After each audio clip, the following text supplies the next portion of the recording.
2005's Shadow of the Colossus was a revelation, a game whose gorgeous aesthetic and reserved tone were at the time undeniably distinct.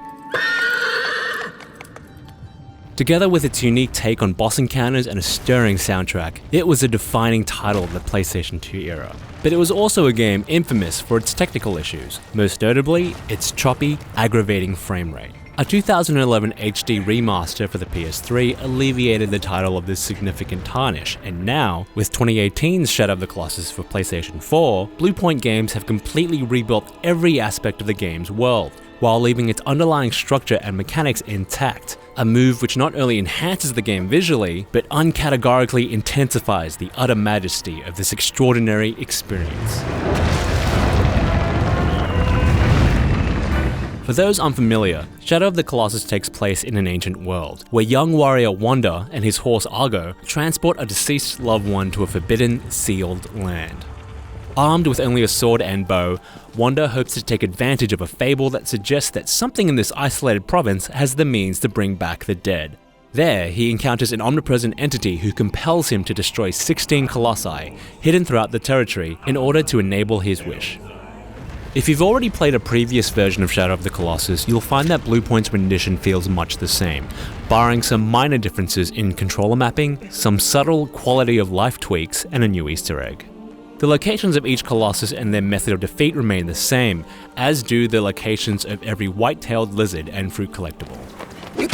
The weight and movement physics of Wanda and Argo feel unchanged, and New Game Plus rewards are identical. But the impact of this completely rebuilt world is transcendent.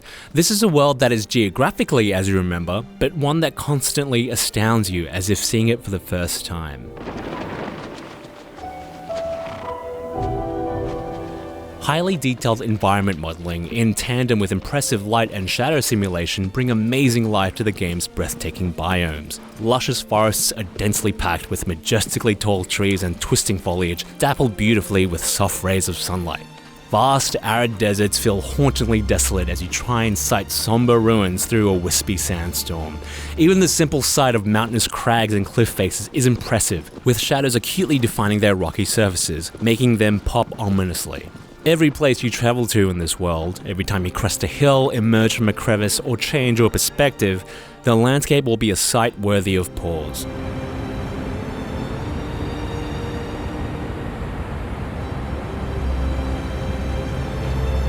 The increased fidelity of the reconstructed colossi is just as spectacular, and the mere sight of one in this version of the game is even more awe-inspiring than it is in your memory. Each foe, some small and nimble, the rest impossibly titanic and overbearing, is a terrifying beast of stone, fur, and leather. That fur is now noticeably more dense and luscious, and hanging onto it for dear life as your enemy tries to violently shake you off feels even more intense. These moments are enhanced by the increased fidelity of the environment that lies far beneath you when on top of a Colossus, combined with motion effects which amplify the sense of danger at these dizzying heights. The first time I mounted a flying Colossus in this version of the game, I could feel my chest wrench as I anxiously squeezed my controller to hold on to its wing for dear life, while it soared and flapped wildly through the air.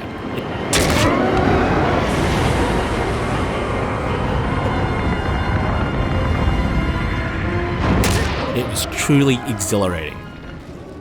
Playing on a PS4 Pro offers you the ability to further enhance visual fidelity via high dynamic range color, as well as the choice between two different graphical options with different priorities. Cinematic mode enables 4K resolutions on 4K screens, as well as allowing for impressive downsampling for 1080 displays at a targeted 30 FPS.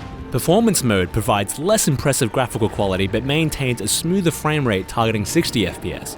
In my experience, I prefer the crisper image offered in cinematic mode. Once you realize that you can recognize the definition between each individual blade of grass, it's hard to let that go.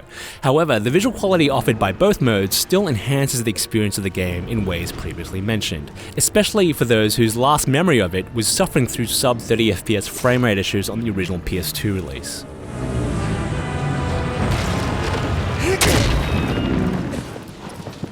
It is so fortunate that this visual reconstruction doesn't detract from what makes Shadow of the Colossus a great achievement.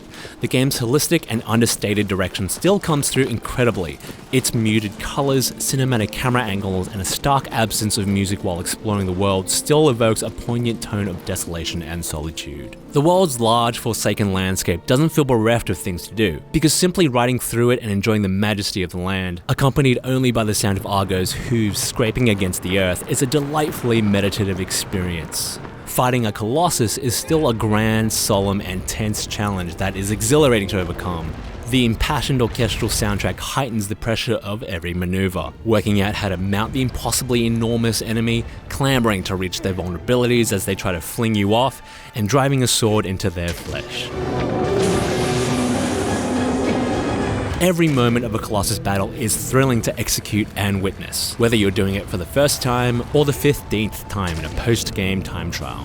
While the passing of 12 years hasn't affected the overall quality of Shadow of the Colossus, there are two technical annoyances that persist and remind you of a bygone era. The third-person camera system doesn't clip through world objects, so it becomes erratic and troublesome to adjust when moving through enclosed spaces or near a solid object. Additionally, the game's unforgiving climbing system, which asks you to jump with the X button and grasp onto a ledge or surface with the R2 trigger, is occasionally temperamental.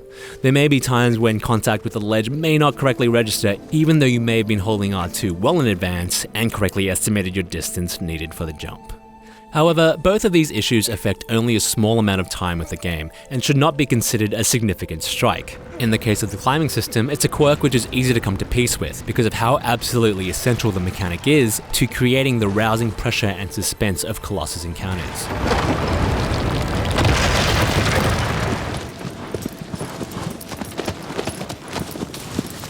Shadow of the Colossus is a tremendous journey, and one well worth taking and retaking. The visual overhaul is simply stunning and thoroughly enhances every facet of Wanda and Argo's excellent adventure.